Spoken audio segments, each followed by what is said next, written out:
صلی اللہ علیہ وآلہ وسلم نے فرمایا عورت کی عزت خوشبو کی طرح ہے، جب تک خوشبو شیشی کے اندر ہوتی ہے محفوظ ہوتی ہے اور شیشی کے باہر نکلتی ہے تو بکھر جاتی ہے، ایسے ہی عورت جب گھر کے باہر نکلتی ہے تو اس کی عزت کے بکھرنے کے خطرات بڑھ جاتے ہیں۔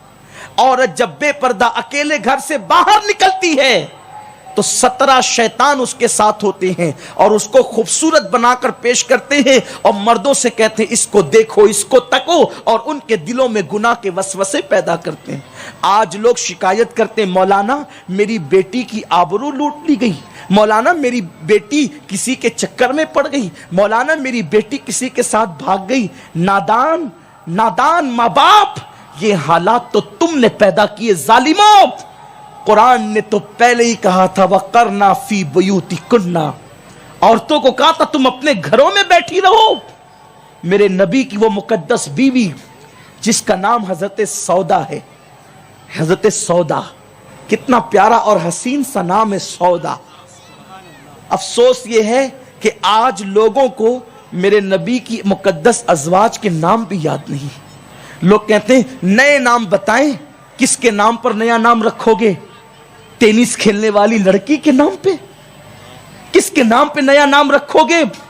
پردے پر آ کر کے زنا کرنے والی لڑکی کے نام پہ؟ کس کے نام پہ نیا نام رکھو گے؟ فلم کی اداکارہ عورت کے نام پہ؟ نئے نام تو آج بھی رکھ سکتے ہیں، 1450 سال والے نام جو لوگ بھول چکے ہیں اس کی تجدید کر دو، نئے سرے سے پھر آئیں گے۔ میں پوچھتا ہوں، شاید میری بدگمانی ہو تو اللہ معاف کرے، اس پورے مجمع میں شاید کسی کا نام سودا نہیں ہوگا۔ پھر لوگ کہتے ہیں نیا نام دیجیے، اور پھر میرے نبی کی مقدس بیوی کے نام پہ کوئی نام رکھے۔ خدا کی قسم حضور کی بیویوں کے برابر کون ہو سکتا ہے؟ نبی پاک اگر چمڑے کی کوئی جوتی پہن لے تو وہ جوتی عرش کے لیے معراج کا ذریعہ بن جاتی ہے۔ اگر چمڑے کی جوتی پہ حضور کا پیر آ جائے وہ مقدس نالین، پھر اس کو عرش چومتا نظر آتا ہے۔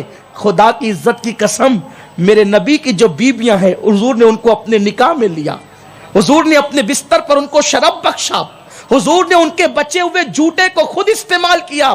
وہ جہاں سے منہ لگا کر پانی پیتی تھی حضور نے وہاں منہ لگا کر پانی پیا، وہ جہاں سے کھانا کھاتی تھی ان کی انگلیوں کے نشان کو دیکھ کے حضور نے کھانا کھایا۔ ان عورتوں کا مقام کیا ہوگا جس کے لیے قرآن کہتا ہے کہ اے نبی کی بیبیوں تم عام عورتوں کی طرح نہیں ہو۔ قرآن جن کی عظمت کو واضح کرے وہ حضرت سودا، وہ ماں عائشہ، وہ ماں خدیجہ، وہ ماں زینب بنت حجش، وہ حضرت میمونہ، وہ حضرت ام حبیبہ، وہ حضرت جویریہ، کیسے عظیم نام ہے، وہ حضرت صفیہ۔ دامن نچوڑ دیں تو فرشتے وضو کریں، کیا ان کے مرتبے ہیں، کیا شان ان کی ہے کہ یہ روٹھ جاتی تھی تو مصطفیٰ جان رحمت جنہیں منایا کرتے۔ خدا جسے مناتا ہے وہ مصطفیٰ ان مقدس ازواج کو مناتا تھا۔ وَلَسَوْفَ يُعْطِيكَ رَبُّكَ فَتَرْضَىٰ کہہ کر خدا جس کی رضا چاہتا ہے وہ مصطفیٰ جان رحمت آمنہ کا پیارا لال انہیں منایا کرتا تھا۔ کیا یہ مقدس خواتین ہے؟ ازواج مطہرات کی بات اپنی جگہ، لیکن بات میں ام المومنین حضرت سودا کی کر رہا ہوں۔ آج عورتیں مال میں چلی بے پردہ چلی، آج عورتیں بازار میں چلی بے پردہ چلی، آج عورتیں چلی شادیوں میں ولیموں میں بے پردہ چلی، بے پردہ جا رہی ہیں ہر جگہ۔ اور اب تو شوہروں کو اتنی فرصت ہی نہیں کہ بیوی کا ساتھ دے سکے، اکیلے بھیجتے ہیں کہیں بھی تنہا اور عورتیں بھی اب اکیلے جانے کی شوقین ہو گئی۔ شوہر کام پر ہے تو چلو ڈرائیور کے ساتھ ہی گاڑی میں نکل جائیں، پھر اس فتنے پر جو رسوائیاں ہو رہی ہے پھر اس کو بیان کرنے کی ضرورت نہیں ہے۔ ام المومنین حضرت سودا نے کبھی گھر سے باہر قدم نہ نکالا۔ آقا کریم صلی اللہ علیہ وآلہ وسلم کے پردہ فرمانے کے بعد کچھ لوگ آنے کے بعد کہا امی جان آپ نفل عمرہ کے لیے تو گھر سے نکل سکتی ہے نا، آپ نماز کے لیے مسجد نبی میں جا سکتی ہے، آپ حج کے لیے گھر سے نکل سکتی ہے، نہ نماز کے لیے نکلتی ہے نہ عمرہ کے لیے نکلتی ہے، نہ حج کے لیے نکلتی ہے. اگر آپ نکلے تو آپ کے مقام اور مرتبے کے اہتمام کے ساتھ لوگ آپ کو مکۃ المکرمہ تک پہنچائیں گے. ام المومنین اما سودا نے کہا کہ میں نے حج بھی کر لیا، میرا حج فرض ادا ہو گیا. میں نے عمرہ بھی کر لیا، عمرہ کا شوق بھی میرا ادا ہو گیا.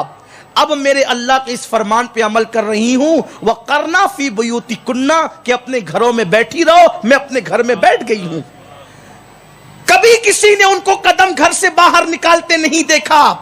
لیکن جب سودا کو گھر سے باہر نکالا گیا تو حیات ظاہری میں نہیں بلکہ حضرت سودا کا جنازہ نکالا گیا. حضرت سودا کہتی تھی اگر گھر میں رہ کر کے عزت کو تحفظ ملتا ہے پھر وہ نفلی حج اور نفلی عمرے سے بہتر ہے. اگر عورت کی عزت کو تحفظ گھر میں رہنے سے ہے. میں یہ نہیں کہتا کہ نفل حج نفل عمرہ کو عورتیں نہ جائیں، قطعاً نہیں. یہ حضرت سودا کا تقوی تھا جو اپنی عزت کے تحفظ کے لیے نفلی عمرہ کی ہمت نہ کرے. آج عورتیں بازار میں جا رہی ہیں وہ بھی بے پردہ، مال میں دندناتے گھوم رہی ہیں بے پردہ.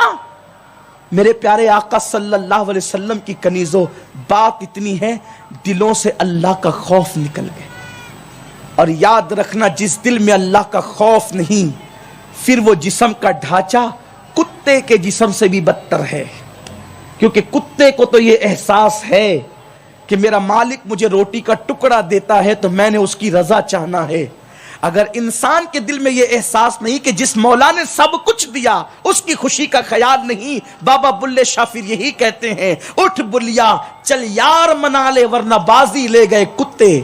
اے بلے شاہ چل خدا کو منا لے یار منا لے ورنہ پھر تجھ سے تو کتے بازی لے جائیں گے. میرے پیارے آقا صلی اللہ علیہ وسلم کی کنیزوں، سنی دعوت اسلامی نے آپ کو بلایا ہے اس پیغام کے ساتھ گناہ کو چھوڑ دو. گناہ میں ذلت بھی ہے، گناہ میں رسوائی بھی ہے، گناہ میں رزق کی تنگی بھی ہے، اللہ کی نافرمانی میں آبرو کو خطرہ بھی ہے، اللہ کی نافرمانی کرنے میں بیماریاں بھی ہے، اللہ کی نافرمانی کرنے میں حسن کو 100 دھکے بھی ہے. آؤ اللہ کی نافرمانی سے توبہ کر لیں، آؤ اپنی زندگی کو تبدیل کر لیں، آؤ اپنی زندگی کو بدل لیں. اس لیے کہ توبہ کے دروازے کھلے ہوئے ہیں. آج سے پہلے جو ہوا سو ہوا، آج کے بعد گناہ نہ کریں. اس لیے کہ گناہ انسان کو تباہ کرتے ہیں، گناہ انسان کو برباد کرتے ہیں.